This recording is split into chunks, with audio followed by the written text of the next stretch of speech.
I'll give you the perfect example, jobs. Okay. Right? There's, from the most basic common sense perspective, how could it ever possibly be wrong for the President of the United States to sit down with the CEO of any company, particularly an industrial company, right, and convince them to build a factory and to hire people in that factory? And on a micromanaged basis, it's impossible to see anything wrong. On a macro basis, when you ask yourself what actually is going to happen in that factory, what technologies are they going to use, what is that going to gear them towards? You may remember right after the election, Trump, with the aid of a massive tax break, convinced the CEO of Carrier's parent company, Greg Hayes, not to move one of their factories to Mexico. He made a big deal out of saving those jobs, and he was excited about what was coming next. They're going to spend so much money on renovating this plant. And I said, Greg, say that number. You know, he said 16 million. Well, the minimum number is 16. It's going to be, in my opinion, a lot more than that. But here's the thing about that $16 million. It wasn't actually good news for the workers, as Greg Hayes made clear just a few days later. We're going to make a $16 million investment in that factory in Indianapolis to automate, to drive the cost down so that we can continue to be competitive. What that ultimately means is there will be fewer jobs. Oh, great work, Mr. President. So basically, Carrier workers are still going to lose their jobs. It's just the government now helped, for some reason, pay for the robots that will replace them. Unless you understand how the nature of work is changing and how this acceleration of technological change is changing away from manufacturing towards the jobs. And not just manufacturing, right? How we process information, how we automate automation.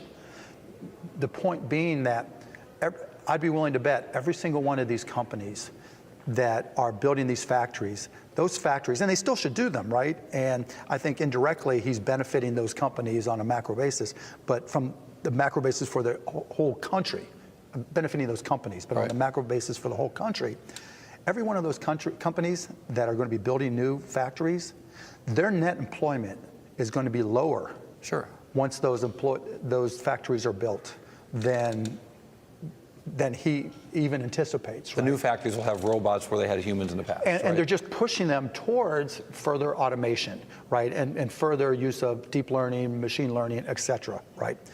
It's inevitable. He couldn't stop it. But the problem I'm having with it is he doesn't understand the macro issues. He thinks he's creating more jobs when in essence that's not happening. And so where we're going to be as a country is that we're going to have a lot of displaced workers. The nature of work is changing. And it's not just going to be factory workers who are displaced. If you've heard anything about me and my campaign, you've heard that someone is running for president who wants to give every American $1,000 a month. I know this may sound like a gimmick, but this is a deeply American idea, from Thomas Paine to Martin Luther King to today. Why do we need to do it? We already automated away millions of manufacturing jobs, and chances are your job could be next. If you don't believe me, just ask an auto worker here in Detroit. How do we pay for it? Raise your hand in the crowd if you've seen stores closing where you live. It is not just you. Amazon is closing 30% of America's stores and malls and paying zero in taxes while doing it. We need to do the opposite of much of what we're doing right now, and the opposite of Donald Trump is an Asian man who likes math. So let me share the math. $1,000 a month for every adult would be $461 million every month right here in Detroit alone. The automation of our jobs is a central challenge facing us today. It is why Donald Trump is our president, and any politician not addressing it is failing the American people. The amount of change we're going to see over the next 5 years, 10 years, will dwarf everything that's happened over the last 30. Now we're introducing artificial intelligence, machine learning, deep learning, neural networks, et cetera. So, and what that enables is the automation of automation, right? And so the people who were writing software, particularly at the lower end, unless you're doing these advanced things, they're gone, right? The people that because the software's writing itself. It's doing itself, right? It's just math, right? All the people doing basketball analytics and saying, okay, we're going to, this is what you do in this situation. Well, you can't anticipate, you can't look at every possible iteration. People can't do that. There aren't enough people, there's not enough time. Machine learning can look at every possible and consider every possible situation. So the notion, he looks at the statistics of the shots, looks at where the players were, looks at what happened in the last Whatever. 3 games, and can play chess against it and see the reaction. A programmer back in the day, so when I was writing code, it was the algorithms were if this, then that. Right. XOR, whatever it may be. Right.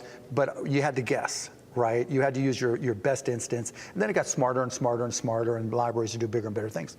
All that is being automated. And so now you have to know how to use that stuff. So either software works for you or you work for software, and once the software takes over, you're gone. Right? So unless you understand that, you don't understand that the nature of work is changing, the nature of employment is going to change. Now, unfortunately, the way that the market is evolving is that more and more of us are going to struggle to outcompete software, artificial intelligence, and robots more and more, where robots are going to be able to drive a car and a truck better than us very, very soon. AI can already outperform the smartest doctors at identifying tumors on a radiology film. AI can already surpass experienced corporate attorneys at editing documents and contracts. Right now, we're trapped in this mindset where we all have to find value based upon the market's estimation of what we can do. But the market's going to turn on more and more of us very, very quickly, and has nothing to do with our merit. That radiologists went to school for a long time, but they just can't see shades of gray that the AI can. And the AI can reference millions of films, whereas the radiologist can only reference thousands.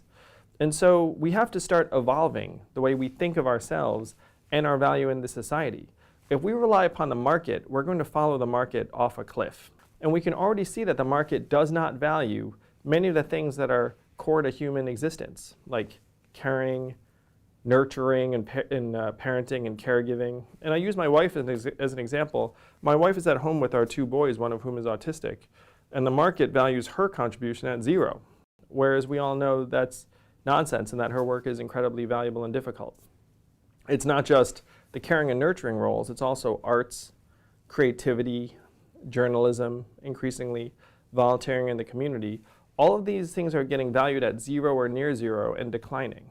We have to say, look, the market is not omniscient. The market's valuation of us and our activities and their value is something that we essentially invented, and we need to invent new ways to measure what we think is important. So we have to start getting ahead of this curve as fast as possible, and this is why I'm running for president.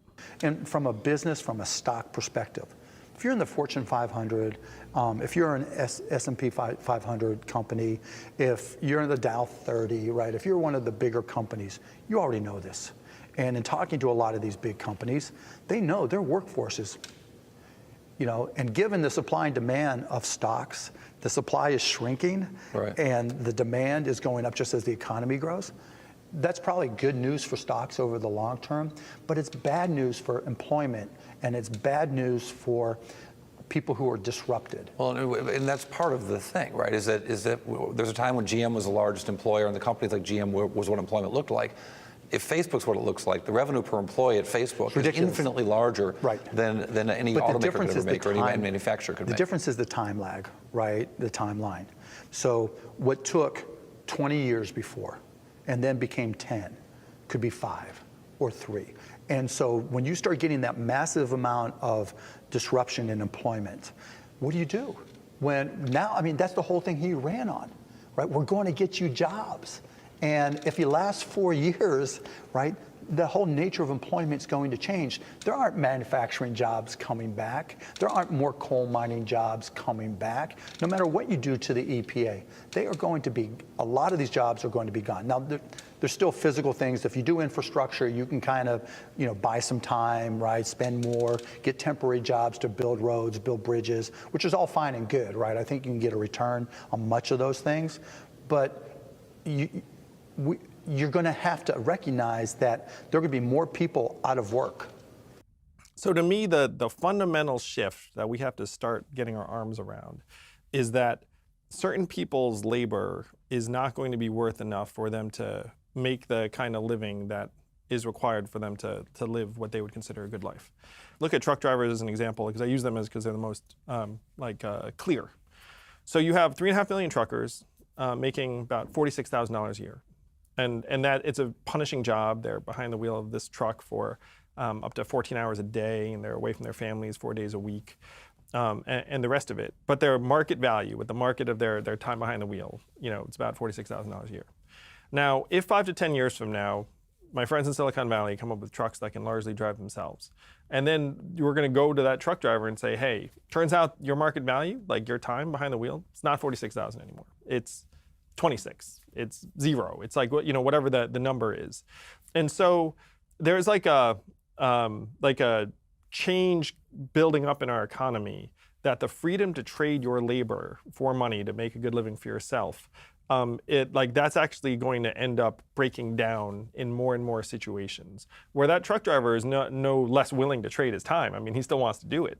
But then the freight company is going to be like, turns out your time's not worth what it was.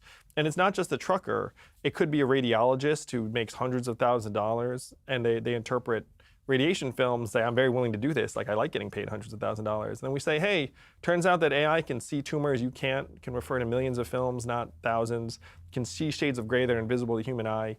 You lose. Like your time all of a sudden goes from worth hundreds of thousands of dollars to, let's call it, like half that or 0 or whatever the number is. And so I think that it worked for a long time when the average American could show up and say, if I'm willing to work hard and I've got a strong back, I can make a decent living for myself and my family. Like it was in the 70s, where if I showed up even to a manufacturing plant, I may be able to provide a middle-class life for myself and my family. But then if that stops working, then we need to start thinking differently about how the labor market functions. Through this innovation. Yeah. So essentially what you make the case for is education and job training for grown-ups. No. No? No, I think that won't matter, right? What are you going to go back and learn to do? What it takes, right? I mean, whether it's finance, whether it's software programming. Finance, that's the easiest thing. You just take the data and have it spit out whatever you need. Retrain, reskill, higher productivity work, economy grows, all is well, right? You remember that from macroeconomics, that you got to be in and then forgot? That's fine. I got an A. So that is what the macroeconomics textbook says. And then it turns out in real life, when you go look at the numbers of what happened to manufacturing workers in Michigan or Indiana, 40 to 44% of them left the workforce and were never heard from again. Now, how did they survive? About half of that group filed for disability. There are now more Americans on disability than work in construction. 20% of working age adults in some parts of the country. And if you go to these communities, you can see it. There are just a lot of people on disability. Now, are they genuinely disabled? Yeah, a lot of them had genuine injuries, because if you're working in a manufacturing plant for 12 years, you probably have something messed up. But would they prefer to be working? In most cases, yeah. And so what happened to the manufacturing workers is almost certain to happen to the truckers. It's like there is going to be no magical realignment. You're not going to take 500,000 middle-aged men and turn them into coders or whatever ridiculous fantasy someone is peddling. And the other aspect of it too is that it's like, why on earth do you think you're supposed to try and turn a truck driver into a software engineer? Reflect on that for a moment. And the reason is that we define ourselves by economic value at this point. It's like, if you don't have any economic value, then we have to turn you into something that does, even if it makes no sense in the world to think that we can do it. And when I went to Washington, D.C. with a set of issues, so I'm a pretty cool guy. So I went to D.C. and was meeting with various legislators and policymakers, because I was an Obama appointee. I was an honorary ambassador of entrepreneurship. I have some stories to tell, but what can I tell? I'll tell a stupid story just because I found it funny. So I'm in the White House with Daniel Lubetzky, the CEO of Kind bars, little snacks. And someone's like, I'm hungry. And then I kid you not, he opens his jacket like this, like he's Batman, and he has Kind bars all over. He must have had a custom jacket made with 8 extra pockets. So he's whoa, whoa, whoa. And they're flavors you've never seen or heard of, and never seen or heard of again. It wasn't here's an almond apricot. No, it was some weird flavors. Anyway, so, and then I was the only person who brought my wife. I was like, how did the rest of you stay married? This was just weird. Everyone's like, here's my comms person. I was like, here's my wife. What are you guys doing? Anyway, so I'm a cool guy. So I'm meeting with various legislators in D.C. being like, guys, what are we going to do? We're in the third inning of the greatest economic and technological transformation in the history of the country. What is the plan? And what do you think they said to me when I said, what is the plan? There's no plan. They looked at me like I was speaking another language. The responses I got were, we can't talk about that. We should study that. And we must educate and retrain Americans for the jobs of the future. And then I said, guys, I looked at the studies. Do you all want to guess how effective government-funded retraining programs are? 15%? Yes, 0 to 15%. We're terrible at it.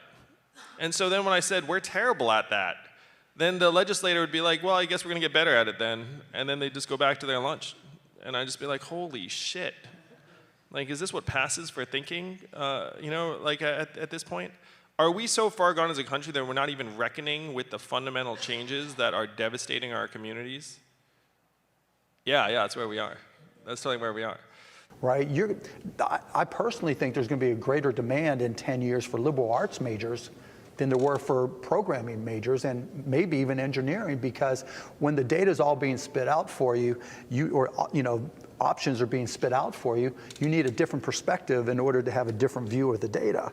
And so having somebody who's more of a freer thinker, and because if automation is being automated, you just learn the tax rules. You just feed the automation the tax rules, and it does the rest for you. So English majors of the world should celebrate? I think English, philosophy, foreign language majors, maybe not now, they're going to starve for a while, but that's not even the real issue, right? The real issue is if 1 million, 2 million, 3 million, 5 million people have their jobs disrupted, and we see the direction everything is going and how quickly it's going. What are you going to do with them? So if we've moved beyond sort of the concept of free markets as places where we can alienate labor because some people are not capable of alienating their labor is just not worth anything, then is the idea that the collective owns the labor of everybody and gets to redistribute the products of that labor? Is that what we're talking about here? Because it gets into dicey territory. No, and I agree with that. And that's actually the outcome we have to avoid, if at all possible. And this is one reason why my flagship proposal is we give every American $1,000 a month free and clear, and that doesn't somehow usurp your labor, your time. That actually, if anything, liberates your labor, your time. That if you have a little bit more freedom from scarcity, then you can start making moves towards the sort of work that you want for yourself, that you value, that you would find fulfilling and exciting. Right. And so what I've said to the administration, and I've volunteered to help, and look, I've told his assistant, not President Trump directly, I've told people around him, I told people I know, look, I may disagree with 99% of what the guy does and how he does it, but I'm an American citizen first and last, and so I'll help wherever I can, and I want him to be successful. But what I've told them and have repeated multiple times is there's a program called AmeriCorps. Right? And AmeriCorps right now has a year's service, and it pays kids, $12,000, and they go do socially impactful things, but they live 9 people in a house, right? And that's how they're able to afford it. That's not going to cut it anymore. Those same programs, instead of having a $1.2 billion budget, needs to be a $15 or $20 billion budget, and that amount needs to be $30,000 a year. And that displaced worker in Beattyville, Kentucky, can go around teaching kids to read as part of the AmeriCorps program, and there can be 20 in Beattyville, there can be 1 million in New York City, or New York State, whatever it may be, and that's what they're doing, right? They're going out and having a social impact. It's almost like the Tennessee Valley Authority, where there was make work and building WPA a dam. programs. Yeah. Because AmeriCorps it was closely modeled on Peace Corps, right? Same idea, but for domestic, right. But having people come in and have a social impact and making it a real job, like you said, the WPA, the Tennessee Valley Authority, right? That's what we're going to need. And he doesn't see that. And so if you don't start, maybe he'll learn it. Maybe maybe I don't know what's going on, and maybe I'm misevaluating his ability to absorb this stuff. Well, make America great again. Make America great. Something it isn't necessarily backwards looking. Make it great again is. Yeah, but deal with the issues. Right. Regardless of how you want to brand it, you got to deal with the issues. And the issues are the nature of work is changing. Automation is being automated. What looked like a great job graduating from college today may not be a great job graduating from college 5 years or 10 years from now. Having had a great job programming for the last 15 years, being a Python expert and integrating to this and that, might have been a great job for those 15 years, you might be out of work in 5 years. And I know I'm being kind of fatalistic on this, and hopefully I'm wrong, but in the event that there's a greater than 0% chance I'm right, somebody's got to start dealing with this stuff and recognize it and dealing with the macro issues. And to me, it's one of the most critical issues from a job perspective that we face, and he just doesn't get it. You called yourself the opposite of Donald Trump, an Asian man who likes math. Yeah, and math is an acronym. It stands for Make America Think Harder. We have to start actually thinking about the real problems and not lapsing into the fairy tales that unfortunately we're being told by the current president. Well, I mean, I think there's a lot of voices on a stage. I think yours is such an important voice because I think you're raising issues that nobody else is talking about, and you're looking at it from a perspective that nobody else is really looking at it. I mean, I feel like at times you're taking a kind of a bird's eye view and saying, wait a minute, we're all just on this stage and wearing makeup and talking points and missing out on all these huge things which are about to hit us in the head. Yeah, and spending 7 years in places like Detroit and Cleveland and St. Louis, like I saw the ground zero of what's happened to so many of these communities in the aftermath of the automation of these manufacturing jobs. And the retraining programs that were put in place were largely ineffective. When I dug into the numbers, almost half of the manufacturing workers here in Michigan that lost their jobs to automation left the workforce. And then of that group, about half filed for disability. And then you saw surges in suicides and drug overdoses and social ills. And why are the programs so ineffective, the retraining programs? The truth is that human beings are not infinitely malleable or adaptable. I mean, I was at a truck stop in Iowa the other week, and if you tried to sell retraining to that group of truckers, they'd be more likely to punch you in the face than eagerly sign up. Like human beings are just not widgets. Right. And if you think about the people you know, the people in your life, maybe your parents, and you were to say, hey, like reinvent yourself, it's a very, very tall order for many. I would not be able to reinvent. I have no actual skill, so I could not be retrained to do anything other than this. Speaking of which, I got to take a quick break. But see, this is not a skill that's applicable in any other way. Do you think we saw anything different from the last president? Yeah, I mean, look, they came out with a paper saying a lot of these same things. And so, yeah, I mean, look, for all President Obama's faults, at least he made the effort to learn. I mean, when he first came out, when Obama was first elected, I was tearing him apart. I was tearing him apart on the SEC, what he was doing for entrepreneurs or lack thereof, the fact that, it seemed to be that everything got tougher for entrepreneurs and business. And you can go back in my blog, and I had no problems tearing him apart, just like I have no problems now. But to Obama's credit, he brought me in, even though I was being chased by the SEC, and he didn't commit to do anything and didn't change anything, but at least he listened, and he responded in a manner that made me think he understood. And he also brought in not just me, but tech guy after tech guy after tech guy to try to understand all these things. Well, Megyn Kelly was there in the White House. Megyn Kelly. Straight out, someone you know Megyn Smith, a long time. Megyn Smith. Sorry. Yeah. Megyn Smith there from Google, someone Brilliant, we both know really brilliant well. woman, right? And she's way ahead of the curve, right? And they were all very clear that this was a coming problem. Now, did he come up with a solution? No. Did he come up with a paper? Yes. Now, one, is not any better than the other, but at least it was there. And I don't get the sense from looking at President Trump that these have even crossed his mind. You can't, I have yet to have somebody say to me, you know what, he's been able to go in depth and convey a deep understanding of A, B, or C. Superficial, headline porn, right? I'm great, self-promotion, yeah, but at some point you got to, and I said this to him directly, at some point you have to learn the issues and you have to have the ability to convey an understanding because that builds confidence around you. What was your line to me a few months ago? It was rare in public life you see someone get stupider over time. Right, yeah. And I'm just quoting you. Yeah, and stupider is actually a word just to, yeah, because he got so, when I would talk to Donald Trump on the phone at the beginning, not one time did he say, we're starting a movement. Not one time did he say, there's a groundswell, I feel it, I'm going in this direction. It was like, we'll see what happens. You say we need to do the opposite of what we are doing right now. In what way? What do you mean?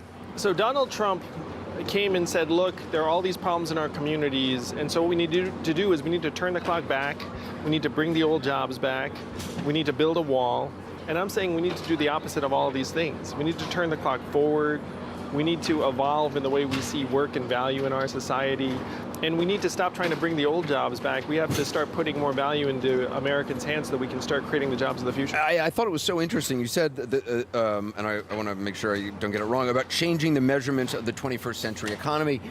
What you were talking about, sort of how do we treat our kids, what family members who are working inside the home, the value that we place on that, what would that do? I mean, what would be the purpose of that, other than it makes sense and it's, rational as a human being, as an economic thing, why is that important? It's crucial. Even the person who invented GDP 100 years ago, Simon Kuznets, said 3 things. He said, 1, there's a terrible measurement for national well-being and we should never use it as that. He also said we should include parenthood and motherhood because they're so important. And the 3rd thing he said was that we shouldn't include military defense spending in the calculation because it adds no economic value. So of course we've ignored all 3 of those things, and now we're riding GDP off a cliff. GDP's at record highs while our life expectancy is going down. And so if you see that this divergence is happening, then you have to line up your measurements so that it actually reflects how we are doing. Well, you're almost, like in Bhutan, they have a national happiness index. Is that what you're kind of talking about? So the goal is to build a scorecard, what I call the American scorecard, and GDP is still one element of it, but you also have our health and life expectancy, our mental health and freedom from substance abuse, our environmental quality, childhood success measurements. And then if someone decides to, let's say, step away from the workforce and nurture their child, that's not an economic sacrifice, that's actually an investment in our future. The same thing if there's a teacher who's doing great work in the classroom, instead of them saying you're a cost, say actually the value they're creating is massive because they might help 30 kids that year develop and become stronger. So if you change your measurements, you actually can reorganize our economy. And we have to do that because artificial intelligence coming that's going to be very, very tough to compete with on the numbers. I was just talking to the Gateses, and one of the things they stress is that the best investment you can possibly make is investing in children and their education, and just dollar for dollar, it is the best investment anybody can make. Yeah, and this is something I didn't get to say on the debate stage, but 2/3 of our kids' academic performance is determined by outside of school factors. So that's parental time with the child at home, that's stress levels in the house, that's the type of neighborhood. And educators know this. Educators know that they can control about 1/3 of kids' academic performance, and 2/3 is determined outside of school. So if we want to get serious about giving our kids a chance to learn, we would put resources directly into the family's hands and into the homes to decrease the stress levels, get the number of words read to the kid when they're young up, and that would give our kids an actual chance to learn and our teachers an actual chance to educate. Is that why you're talking about giving $1,000? And explain why giving $1,000. Cash to every American. Because if you look at it, we spend by international standards a pretty good amount of money in our schools, and yet we don't see the performance improvements that we want to see. And the reason for that is that we're channeling resources into something that controls 35% of the kids' educational outcomes, and then we're ignoring the 65%, which is, again, parental time, number of words read to the child. Like, you have to get resources into the family to actually change the kids' outcomes in a meaningful way in many, many cases. So, but I think all you're saying is really interesting. If you are president, what does that actually look like? I mean, what then are you actually going to do? Yeah. All right, so here we go. The great thing is it's going to be very straightforward for me to go down the street to the Bureau of Economic Analysis and say, hey, GDP, very old and archaic, hasn't been updated in decades. So we're going to update it to the American scorecard that includes these other measurements that are incredibly important to us, make a lot of sense to the American people, put more money in the hands of families. But if there's this American scorecard where how you treat your kids and what time you spend with your kids and the educational outcomes of them, how does that impact anybody's life? Behavior in life. All right. As a society writ large. Well, so the first thing is at the State of the Union every year, I would actually report on how we're doing by the real measurements. I'd be the first president to use a PowerPoint deck and say, look, here are the actual measurements for how our kids are doing, how our environment is developing, how our mental health is, and then you can actually invest and try and make resources. The trick, Anderson, is to try to tie corporate incentives to these measurements. So that right now, if you're a big company and you decide to do something positive in the community, it's just PR, and then you say, look at this great stuff I did. But if you can then demonstrate, it's like, hey, I made these kids demonstrably stronger, then they can actually get a tax credit for that, they can get economic credit for that. That's the only way we're going to align the incentives to our own well-being. Because again, right now, GDP and capital efficiency are heading in one direction, and our health and well-being are heading in another.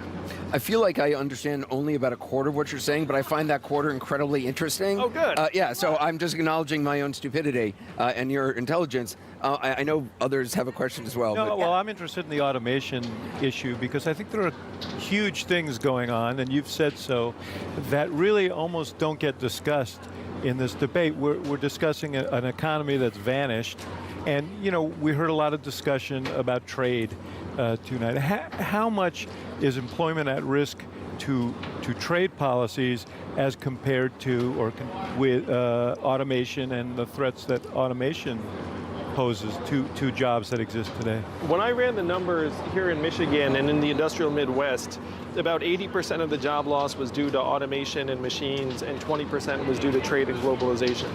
So automation is the bigger threat.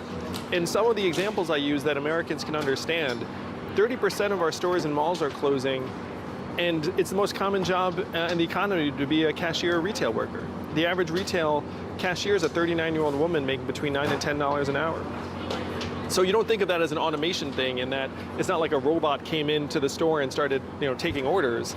But if you go to the Amazon fulfillment center that is closing all these stores and malls, it's wall-to-wall machines and robots. Can I ask a question?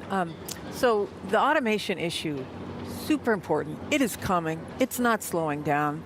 So the question is, for the big tech, what are the sort of policy guardrails that should be put around this? I mean, you're not going to be a Luddite. You're not going to stop it. No. So how do you protect people? Or how do you allow them to use the technology in order to enhance themselves if training and reskilling themselves is not necessarily the answer? There are a number of prominent technologists who've supported my campaign and embraced it. And certainly one big principle is that we all need to share in the gains.